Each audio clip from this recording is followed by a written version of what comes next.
Complement कि मेरी journey बहुत अच्छी लगी आपको। एंड मैं आई थिंक उस बात से वाकिफ़ रखूँगा कि यस, मुझे मेरी जर्नी बहुत ही अच्छी लगी, बहुत मज़ा आया।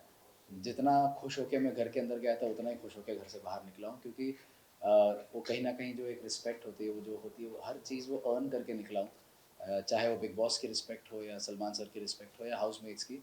जितने भी मेरे दोस्त वहाँ बने, जितने भी लोग थे मेरे, आई थिंक उन सबसे एक अच्छा लगाव रहा एंड अच्छा रिलेशन बना अंदर, और ऑथेंटिक ऑर्गेनिक रिलेशन। और रही बात मेरी जर्नी की, तो मुझे लगता है बहुत ही ज़्यादा इंसाइटफुल, काफ़ी चीज़ें सीखने मिली। जो आसपास के लोग होते हैं, उनको कैसे परखा जाता है। आई थिंक रिश्तों की अहमियत सीखी। बहुत सारी चीज़ें जो मैंने लाइफ में कभी सोची नहीं थी कि मैं ये ऐसा भी समझ सकता हूँ लोगों को, ऐसा भी हो सकता है, किसी का बिहेवियर पैटर्न ऐसा हो सकता है, तो वो सारी चीज़ें देखने मिली। एंड काफ़ी इमोशनल रही। इमोशनल इन द सेंस, ज़रूरी नहीं है कि इमोशनल मतलब रोना, इमोशनल मतलब हँसना भी होता है, खुश होना होता है। तो आई थिंक एक फुल वेल ओवर पैकेज था मेरे लिए पूरे ये journey. So I think I am very happy.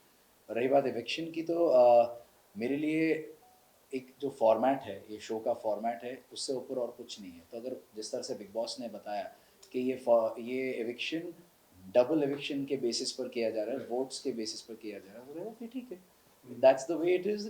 क्योंकि तब तक एक ही एविक्शन था, फिर दूसरा हुआ। तो ये हमें पता है कि होते रहता है ये सब चीज़ें, तो या I was pretty okay with it. Big boss ने बोल दिया, हो गया, हो गया। मुझे लग रहा है अभिषेक सबसे ज़्यादा मिस कर रहा होगा।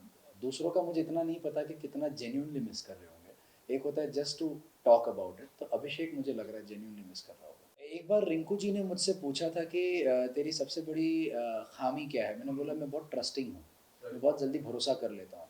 तो ये नहीं कह रहा हूँ कि मैं भरोसा करना बंद कर रहा हूँ, लेकिन किस पे भरोसा करना है वो परखना समझ गया हूँ मैं। तो आई थिंक ये सबसे बड़ा लर्निंग प्रोसेस रहा है।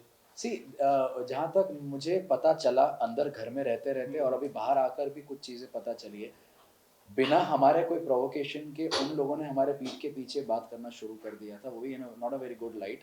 और शादी का मज़ाक उड़ाना, किसी कपल का मज़ाक उड़ाना, किसी क्योंकि तुम्हारा रिश्ता वैसा नहीं है, तो दूसरों के रिश्ते पर टिप्पणियाँ देना, and not in a good healthy sense. आप टिप्पणी दे सकते हो, लेकिन इन अ हेल्दी सेंस हो तो बराबर है, समझ सकता हूँ। लेकिन उनका कभी भी हेल्दी सेंस में था नहीं, जो मुझे चीज़ें समझ में आई हैं।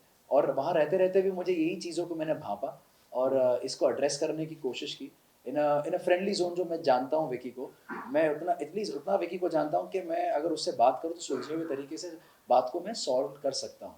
और मैंने वही करने की कोशिश की थी जब उसने वापस से ऐश्वर्या को पोक किया, और ये कहते हुए कि इस घर में 2 पीड़ित हैं।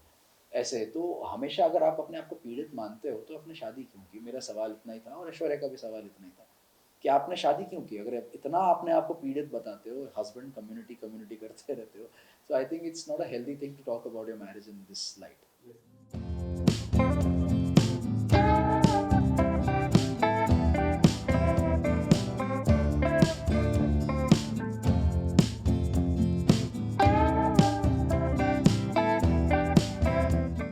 मुझे लगता है कि हाँ, आपका सही कहना है कि आयशा के आने के बाद ही बट ज़्यादा उनमें दूरियाँ बढ़ी, लेकिन दूरियाँ पहले से बढ़ना शुरू हो चुकी थी।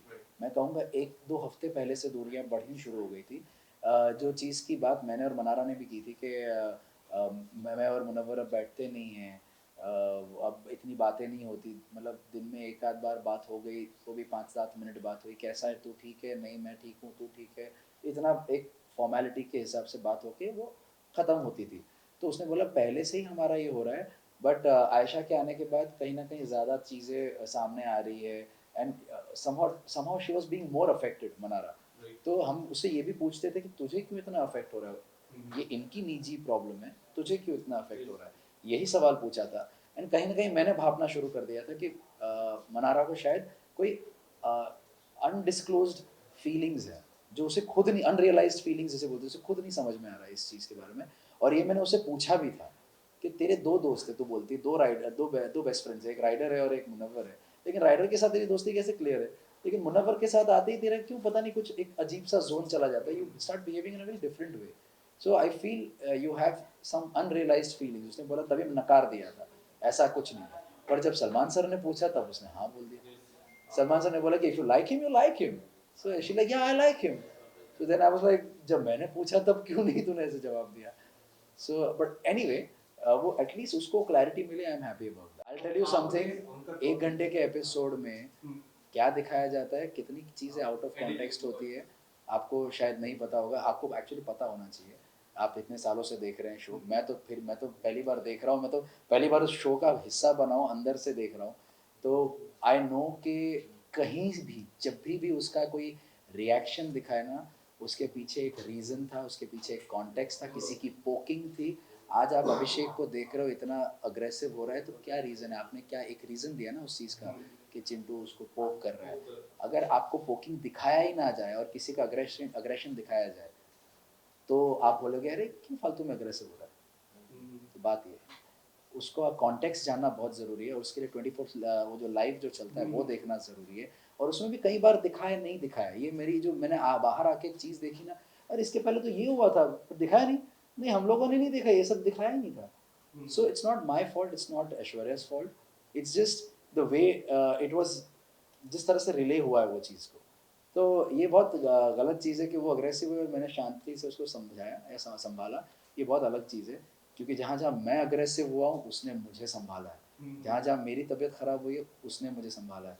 जितनी रिस्पेक्ट उसने मुझे दी है, जितना प्यार मुझे दिया है, उतना किसी ने नहीं दिया है लाइफ में। So I think I am very lucky to have